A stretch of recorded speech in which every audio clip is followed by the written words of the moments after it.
अचानक एप्रिल महिन्यामध्ये तिच्या पोटामध्ये खूप दुखत होतं.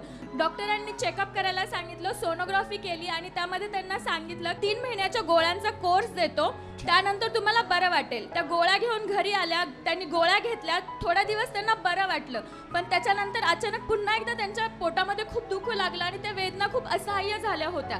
त्यामुळे ते परत दुसऱ्या डॉक्टरांकडे गेले. त्या डॉक्टरांनी सुद्धा देखील त्यांना गोळ्याच लिहून दिल्या.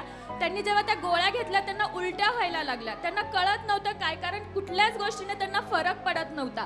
पण ऑगस्ट महिन्यामध्ये ते आपल्या शनिवारच्या सभेला आले. शनिवारच्या सभेमध्ये तुमच्या प्रार्थनेमध्ये सहमत झाले, प्रभू येशूकडून आरोग्य स्वीकारलं, प्रभू येशूने त्यांना स्पर्श केला, त्यांना संपूर्णपणे आरोग्य मिळालेलं आहे आणि आता त्यांच्या पोटात अजिबात दुखत नाहीये. प्रभू येशूने त्यांना आरोग्याने भरलेलं आता आहे. दुखत नाही, नाही दुखत, अजिबात नाही. नाही गोळी घेते नाही नाही घेत. नाही. See this. Hallelujah. She's healed. बरी झाली है ना. Praise God. God bless you. Amen.